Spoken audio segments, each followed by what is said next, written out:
Если у тебя уровень А1, А2, этот подкаст для тебя.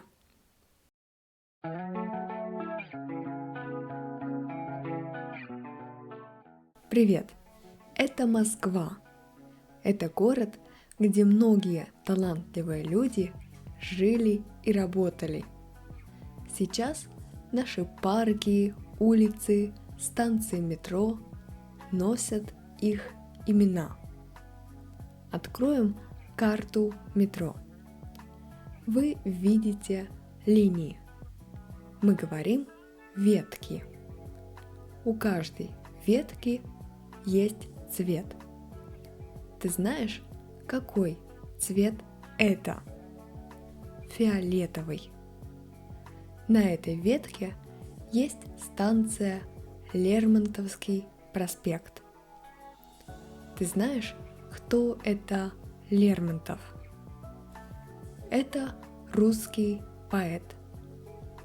Его зовут Михаил. Михаил Лермонтов. Имя дала ему бабушка. В русской культуре бабушка – это очень важный человек. Русские дети часто ездят на каникулы к бабушке. Там они вместе гуляют и играют. Бабушка готовит вкусные пирожки и дает конфеты, когда мама и папа не видят. Когда Лермонтов был маленьким, его мама умерла. Так все детство Лермонтов был с бабушкой.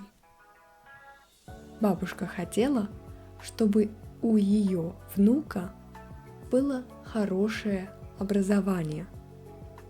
Поэтому у него были лучшие учителя.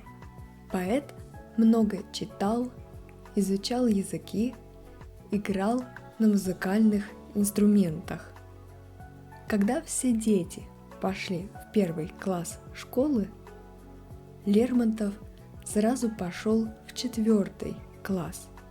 Там, в школе, он начал писать стихи. Вся страна узнала о поэте, когда он написал громкое стихотворение «Смерть поэта» о смерти Пушкина. Люди говорили, что поэт хочет революцию. Царь Николай I тоже прочитал этот текст и отправил поэта на Кавказ в ссылку. На Кавказе Лермонтов увидел красивую природу, узнал культуру людей, которые жили там, написал новые произведения. Поэтому Лермонтова еще называют поэтом Кавказа. Теперь ты знаешь, кто это Лермонтов. Это была станция Лермонтовский проспект. Спасибо за встречу. Пока-пока.